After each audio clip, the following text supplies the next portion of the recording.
आज इस वीडियो में हम NCSC 2022 के उप विषय स्वास्थ्य, पोषण और कल्याण को बढ़ावा देना इस विषय पर चर्चा करेंगे और इससे संबंधित जितने सारे प्रोजेक्ट आइडियाज़ आएंगे उसके बारे में भी हम लोग विस्तृत रूप से चर्चा करेंगे ताकि आप लोगों को प्रोजेक्ट बनाने में आसानी होगी। तो आज का विषय है स्वास्थ्य, पोषण और कल्याण को बढ़ावा देना। विश्व स्वास्थ्य संगठन ने स्वास्थ्य को इस प्रकार परिभाषित किया है कि यह पूर्ण रूप से शारीरिक, सामाजिक और मानसिक रूप से अच्छे होने की अवस्था है। मतलब जब तक आप मानसिक और सामाजिक रूप से भी अच्छे अवस्था में नहीं रहेंगे, स्वस्थ नहीं रहेंगे, तब तक आपको पूर्ण रूप से स्वस्थ नहीं कहा जा सकता। सिर्फ शरीर का हष्ट-पुष्ट होना ही पूर्ण रूप से क्या कहते हैं, स्वस्थ रहना नहीं कहलाता है। यह परिभाषा जैव मोनोसामाजिक मॉडल के अनुरूप है, जो स्वास्थ्य की स्थिति में अस्वस्थता में दैहिक, मनोवैज्ञानिक और सामाजिक कारकों और इन कारकों के अंतक्रिया को समझाता है। स्वास्थ्य और कल्याण हमारे भोजन और पोषण की संबंधित है ना। अगर हमारे संतुलित आहार हमारी मूलभूत आवश्यकता है और अगर हम स्वस्थ हैं तो फिर हमें तीनों रूपों से स्वस्थ महसूस करना होगा, इनकी सामाजिक रूप से भी, शारीरिक रूप से भी और मानसिक रूप से भी। तभी हम उसको अच्छा महसूस कर सकते हैं या उसको कह सकते हैं कि हाँ, यह समाज में अच्छी तरह से जीवन यापन कर रहा है।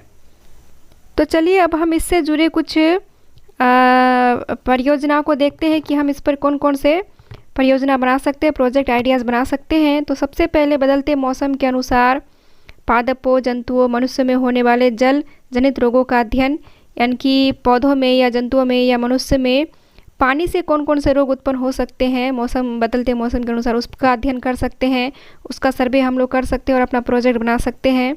जलीय चारा, घास का पालतू पशुओं के दूध उत्पादन तथा गुणवत्ता तथा स्वास्थ्य का प्रभाव पर अध्ययन कर सकते हैं। नगर पालिका अपशिष्ट के डंपिंग में कुप्रबंधन का मिट्टी, पादपों, पशु स्वास्थ्य पर पड़ने वाले प्रभावों का अध्ययन हम लोग कर सकते हैं।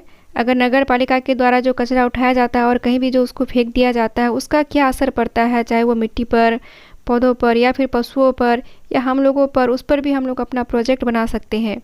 मवेशियों के स्वास्थ्य पर जलवायु एवं मौसम के प्रभाव का अध्ययन, उनका नियंत्रण पर भी हम लोग अपना प्रोजेक्ट बना सकते हैं। अभी हाल फिलहाल में ही आप लोगों ने देखा कि गुजरात, राजस्थान में लंपी वायरस का काफ़ी प्रकोप रहा है, जिसके कारण कि हजारों लाखों गायें मर गई हैं और इससे भी संबंधित आप लोग प्रोजेक्ट बना सकते हैं। मच्छरों के नियंत्रण हेतु जैविक नियंत्रण प्रणाली द्वारा मलेरिया, डेंगू जैसी बीमारियों का प्रसार में नियंत्रण का भी अध्ययन कर सकते हैं। अभी देख ही रहे हैं कि डेंगू का प्रकोप बहुत ज़्यादा बढ़ गया है, तो इससे रिलेटेड भी हम लोग कर सकते हैं। सब्जियों और फलों के शेल्फ आयु को बढ़ाने हेतु कार्बनिक तरीकों के का अध्ययन भी हम लोग कर सकते हैं कि किस तरह से सब्जियों को और फलों को उनका आयु बढ़ाएं या वो कितना देर तक वो अधिक से अधिक देर तक वो ताज़ा बना रहे या स्वस्थ रहे।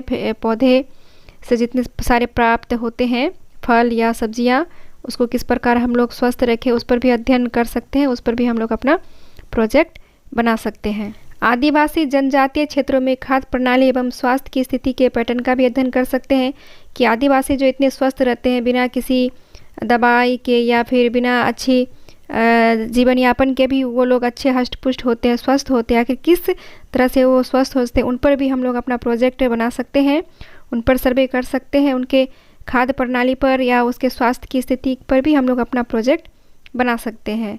अपने क्षेत्र में फैलने वाली मौसमी बीमारियों एवं उनके नियंत्रण हेतु पादप आधारित औषधियों के महत्व का अध्ययन कर सकते हैं।